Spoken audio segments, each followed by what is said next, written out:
Destination Freedom.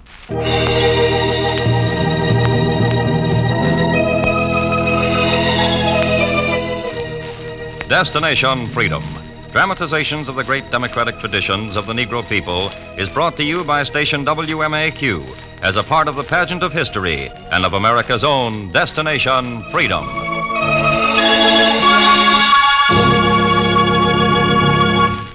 Today, Destination Freedom departs from its regular format to bring you one of the most vital human rights reports to be made in this decade. It is a carefully documented report by a committee of prominent American educators, churchmen, jurists, business, and civic leaders. In a factual presentation of the work of the National Committee on Segregation in the nation's capital, Destination Freedom brings you the chapter entitled Segregation Incorporated. In this program, there are no invented scenes or imaginary incidents. Segregation Incorporated is strictly non-fictional.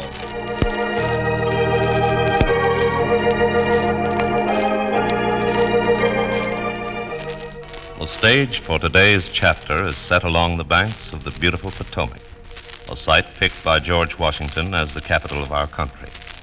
A site seen yearly by millions of visitors from all over the country and from overseas.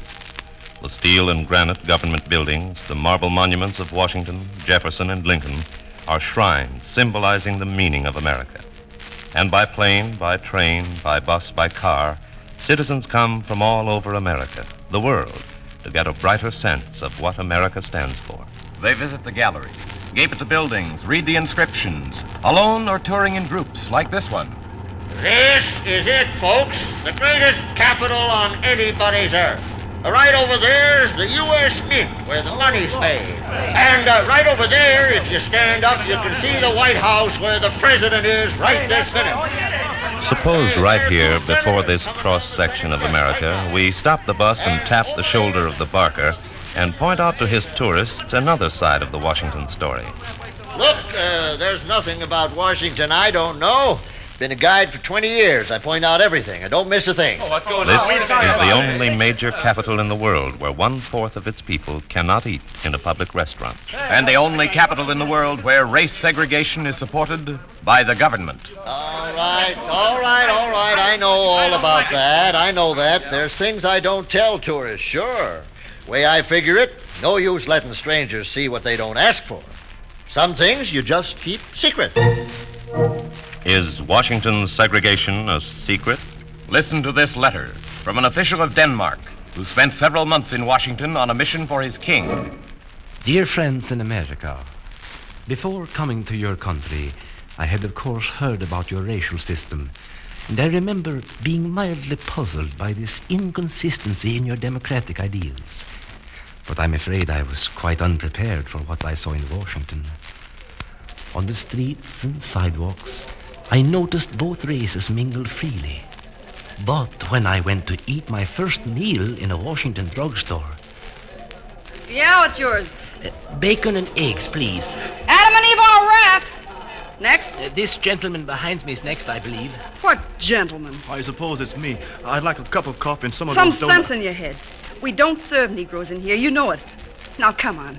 Make room for the customers. Listen, I'm hungry. I haven't got time to argue, miss. I've got The to catch argument's over. Or do I have to call in that cop to convince you? All right, now. Next? Oh, here's your bacon and eggs, mister. Well, what's the matter? You don't want it? I'm afraid not. Here's some money. Well, what's the matter? They're fresh eggs. Your stomach upset? Yes. My stomach is very upset. Very upset. Well, I'll be. Some of them foreigners sure are finicky. Next! I was sick because this reminded me of the discrimination I had seen in my Denmark during the Nazi occupation. Only there was another race involved. I remember the terror that went with it. I was confused. I'd read your Bill of Rights. I'd heard your representatives in the United Nations demand freedom for citizens in Greece and Romania, Bulgaria. But in Washington... Well, I visited your government offices in the weeks that followed. They seemed much like my own state offices in Denmark, until I noticed that one group of people were employed almost solely in menial capacities. messengers, low clerks, porters, in some departments not at all. These were the Negroes. In my hotel, I noticed that no Negroes dined at the restaurants or were allowed to rent rooms.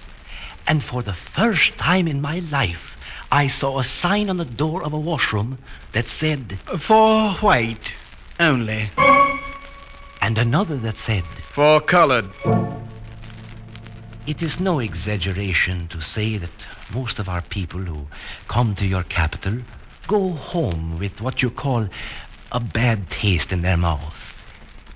In real humility, I say that I do believe you Americans should decide your destiny in accordance with your own wishes. But is Washington a good salesman for democracy? Yes, every incident and every court decision affecting Negro rights in this country speaks directly to a world audience that is only 1/3 white. They look at Washington across the footlights of the American stage. And even if we wished, we could not dim the lights nor lower the curtain. September 13th, 1948. On this date, there was a meeting held by the American Association for the Advancement of Science in Constitution Hall. Diplomats, attachés, representatives from 40 countries were being seated. The President of the United States was expected to speak. If it had been broadcast, it might have sounded like this. We're broadcasting from Constitution Hall, ladies and gentlemen. Down below my booth is one of the greatest gatherings of friendly guests seen in Washington in a long time. I believe I see the Ethiopian minister. Just a minute, ladies and gentlemen. There's some disturbance down there. The usher is motioning to the Ethiopian minister to take a seat at the rear of the auditorium. The minister is leaving his seat, walking towards the back. No, he's walking out altogether. I don't know what happened, but I see the president's about to speak. We'll switch you to the rostrum. No one seemed to know what happened. And before an investigation could be made, the following note was received by the State Department. The Ethiopian government considers the offense to its accredited representative as grave and prone to create serious implications, especially so because the offense occurred in a public place and in the presence of the President of the United States. Is segregation a secret? To the hundreds of dark-skinned diplomats and officials from Asiatic and Latin American countries who visit Washington as a part of their job, this secret is open knowledge. Case 98. An influential Puerto Rican senator who comes to Washington frequently and who once had to sleep on a couch in the resident commissioner's office because the hotels wouldn't house him. Case 134. That of a devout Christian from Panama who came into a church in Washington. And as he knelt at prayer, a clergyman handed him a slip of paper and said, "We have special churches for Negroes in Washington. On the back of that paper, you'll find the address of one." But isn't this church? It's for white Christians, my son. Go to the address on the back of the paper, and you'll be welcome there.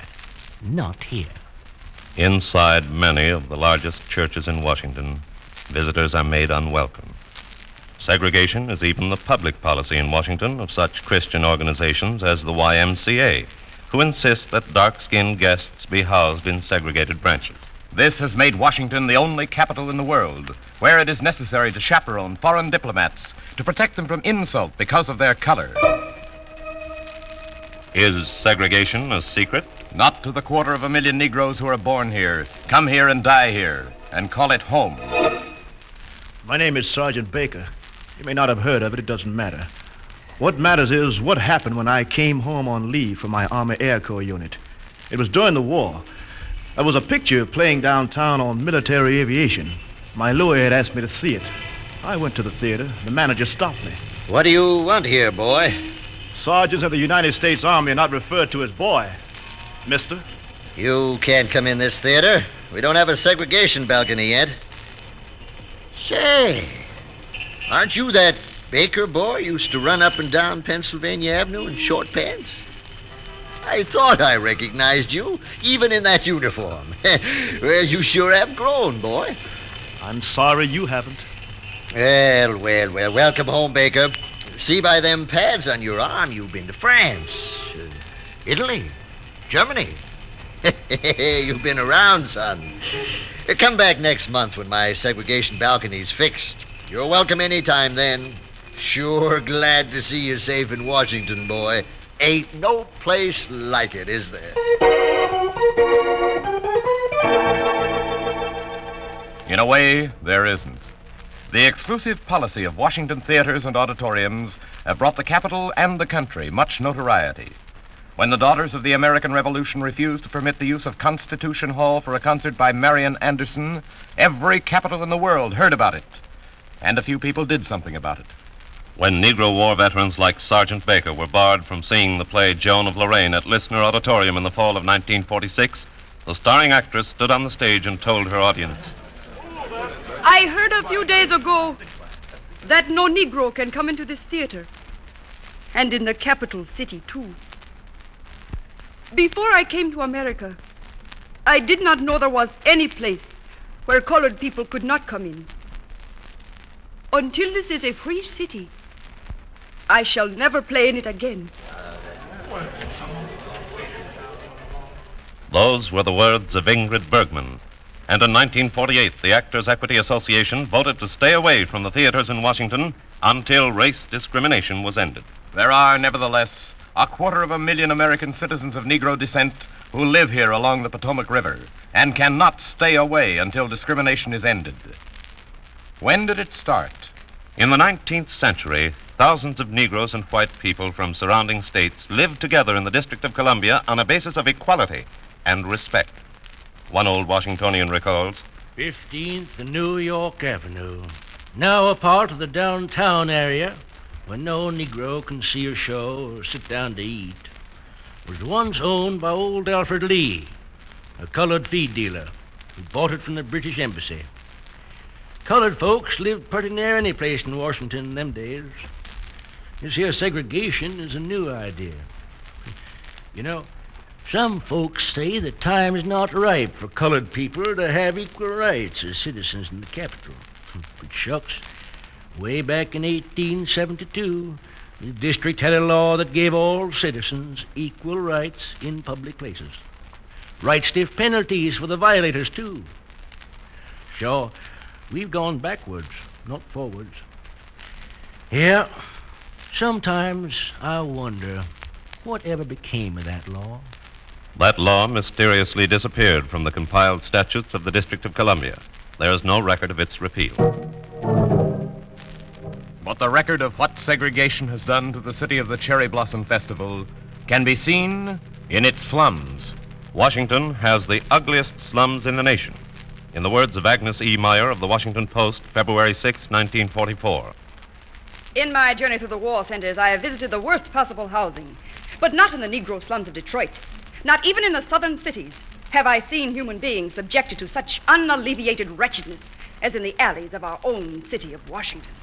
And as a result of this segregation, the odds against Negroes in Washington are calculated in cold figures. Only 30% of the residents of the District of Columbia are Negroes. Yet Negroes occupy 70% of the slum housing. And have 69% of the felony arrests. In 1944, a Negro in Washington was more than 4 times as likely to die from tuberculosis as a white resident, and almost twice as likely to die from TB as a Negro living elsewhere. In 1946, the incidence of infant mortality among Negroes was twice that of whites, and Negro mothers were 6 times as likely to die as white mothers. On the maps and charts of Washington sociologists, the segregated areas rate high in death and disease and juvenile crime. Who is responsible for these segregated areas? At a meeting of the Real Estate Board in 1948, a vote was taken on its code of ethics, a code in practice for a half-century. Among the active members of this board are 25 banks, insurance and title companies, and building and loan associations. The vote is taken. The chair is ready to recognize the count. The vote in favor of reaffirming our code of ethics is 18 in favor, 1 against. Will the secretary please read Section 5, Article 15 of the code? No property in a white section of Washington should ever be sold, rented, advertised, or offered to colored people by board members. In case of doubt, advice from the Public Affairs Committee should be obtained. The business of reaffirming segregation finished, the gentlemen go to their offices to practice what they preach, to bar Negroes from most of the growing city, and to confine them tighter and tighter in racial ghettos. Under their code of ethics, they have acted jointly to deprive colored citizens of their equal right to purchase, lease, sell, and hold property. On what grounds, a board member was asked. Well, everybody knows Negroes depreciate property values. The National Association of Real Estate Boards says this is not true. In a survey published by the association, it is reported that in the overwhelming majority of cases, property values not only don't decline with Negro tenants, but often go up. Yes, I know that. The truth is, I don't have anything against Negro tenants, but some realtors and some of the investment people here in Washington like to build up exclusive neighborhoods. There's money in exclusiveness. You keep out Jews here, Catholics over there, Mexicans here, and Negroes everywhere, and you get what you call a select neighborhood. Well, naturally, being exclusive, they can call for exclusive prices. That makes segregation good business. But that's only half the business. The other half pays off even better. Over in the Negro neighborhood, you see, most of the people who cause these restrictive deals own property over there. You keep squeezing the Negroes in tighter and tighter. The loan associations won't loan them money so they can buy out of the area. And, well, you've heard of the good old law of supply and demand, haven't you? Operating all the time. They get wonderful prices for slum housing over in the Negro area. Understand? Segregation to some of us is just a matter of business. Just a matter of business that pays off in death and misery and disease and the denial of dignity to 250,000 humans in Washington, D.C. And as long as there is profit in segregation, the racket goes on. A racket growing not by accident, but by plot and plan by many who declare Race segregation here in Washington is a natural state, and certain groups which agitate against it are unscrupulous and un-American.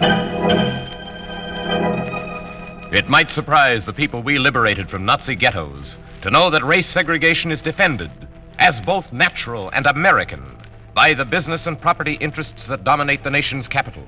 But the only leaders who call segregation natural are those who enforce it. In Washington, as the race lines are drawn tighter, a kind of no man's land is growing up between the peoples in the capital. But in those few blocks where white and Negroes live side by side, the committee found a matter-of-fact friendliness between the races. And one white Southerner, case N46, said of her Negro neighbor, They've been living beside us for 6 years now. They take a good interest in their place. We say hello, chat all the time. Her kids are noisy at times, but so's mine, I guess.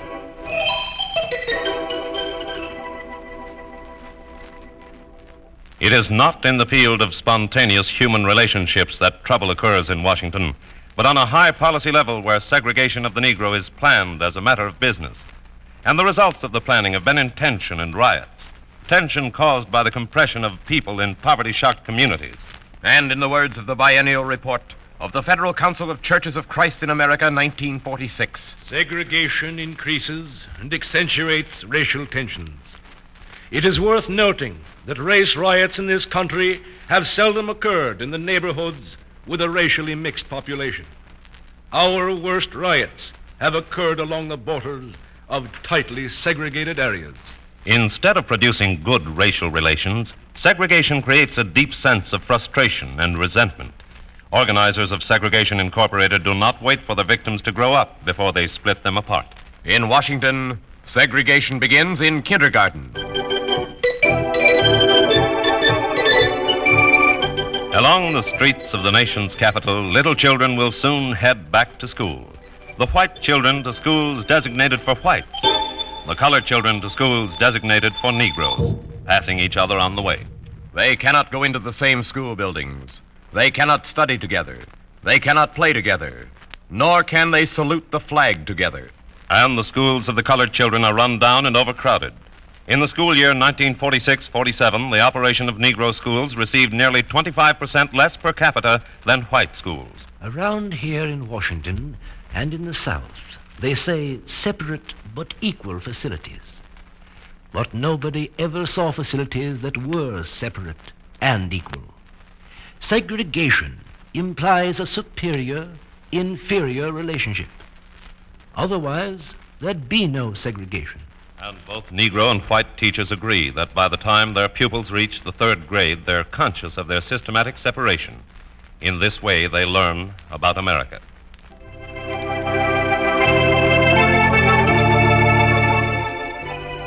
Beyond the public schools, in the universities in Washington where no Negroes are admitted, segregation digs its trenches, divides the youth according to doctrines of blood and skin, and returns the racial product to society equipped with an academic degree. Yet, the public school system has been the great instrument by which we hope to overcome social and economic stigmas and give each American an equal chance to make good. It has been the great unifying principle of the Republic. But from the schoolroom and into the workshop, segregation moves with the men and women in Washington. Herein is modern human bondage. For when a quarter of the population is barred from certain jobs because of its race, it must take what is left as surely as if it were condemned to slavery. In the capital city, a Negro cannot get a job as a meter reader, a building inspector, a weights and measures inspector, nor a guard in a jail. No Negro will be accepted for work above a menial level in the office of the Vehicles and Traffic Department, or the Engineer's Office, or the Purchasing Office. Yet the proportion of Negroes who work for a living in Washington is higher than for whites. They work longer hours and go to work at an earlier age. The committee finds that behind the system of segregation in the District of Columbia's schools, jobs, and housing is the full majesty of the United States government. Yes, the main segregators in employment are the government agencies, bureaus, departments, and sections. The Ramspect Act of 1940, the Civil Service Regulations, and a series of presidential executive orders all forbid racial discrimination in federal employment. Yet discrimination prevails as a matter of accepted practice. The main department discriminating against Negroes is the State Department. One high-ranking officer summed up the department's attitude in document 302. The attitude is not Southern reactionary or plain Negro hating, but rather the conservatism you find on the main line or in the Back Bay. I suppose it's a matter of the State Department regarding Negroes without any questioning at all as naturally belonging in the servant sort of role.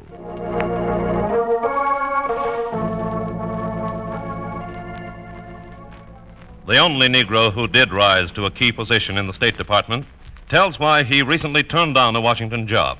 Dr. Ralph Bunch said, Frankly, I turned down the job because I didn't want to live in Washington again.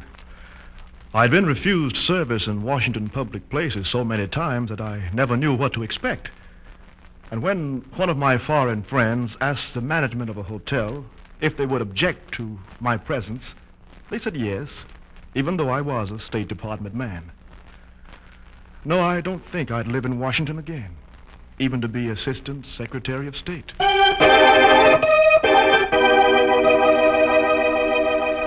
And segregation still moves like a plague over the city and down into the hospitals where doctors segregate patients and doctors segregate doctors. In this case, reported by Joseph Dean Lohman of the University of Chicago, lies the real meaning of race segregation in an American hospital.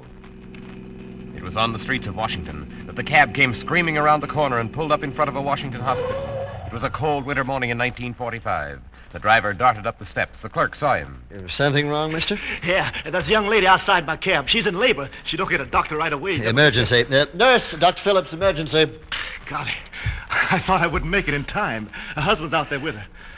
Whew, was I scared. Did you call for emergency? Outside, Dr. Phillips, in a cab, a woman in labor. Hurry. Oh, yes, of course. You stay here, cabby. They'll take care of her. Help me fill out these forms.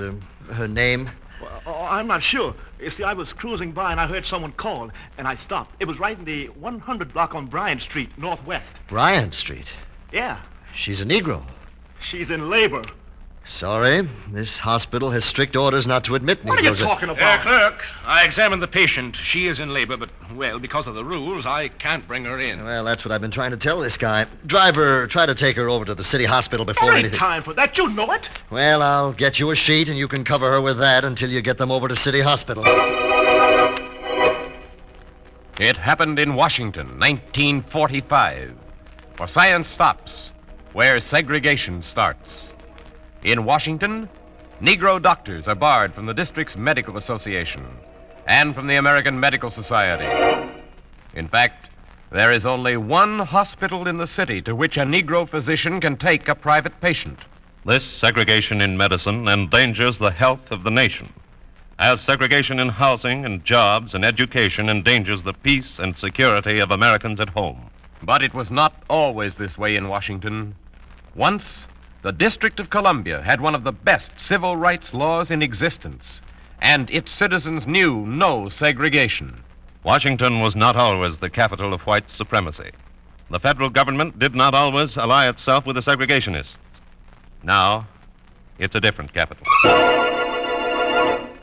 Now, when the public schools of the capital are used to divide citizens on racial lines, to perpetuate inequalities, to increase them, and worse, to justify them, then the time has come to consider what kind of America we want to build in the future. Here in Washington, the city that symbolizes the American way of life, is where a stand must be made for equality and truth. How can we Americans make our capital city into the model of what we, as a people and a nation, profess to be? By enforcing existing legislation? Certainly. By creating new laws? If need be. But first, to be determined that Washington and its people shall not be divided by a master race theory, and that liberty and justice shall be possible and shall be enforced. The physical ghettos are obvious, but the ghettos of the spirit have darker passages and extend into the minds of educators, doctors, legislators, and divines. This is the darkness where men step on each other and take pride in doing so. The sickness that wounds the soul of our nation and lessens the meaning of its life. In the nation's capital, we must mean what we say and give people of all races and colors an equal chance to life, liberty, and the pursuit of happiness. We must see to it that all children can stand together as they look to the stars and stripes and say, I pledge allegiance to the flag of the United States of America and to the republic for which it stands, one nation, indivisible, with liberty and justice for all.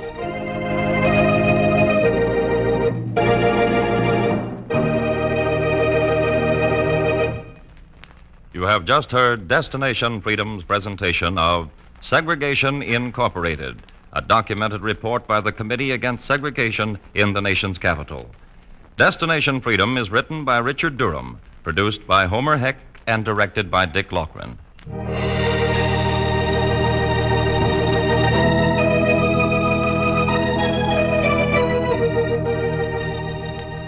Narrators on today's program were Tony Parrish and Bob McKee.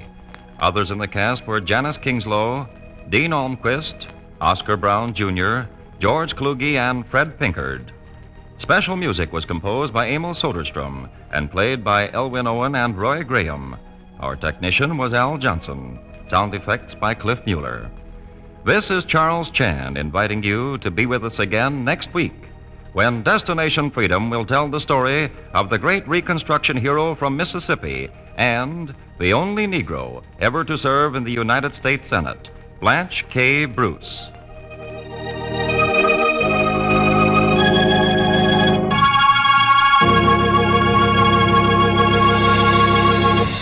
This is NBC, the national broadcasting company.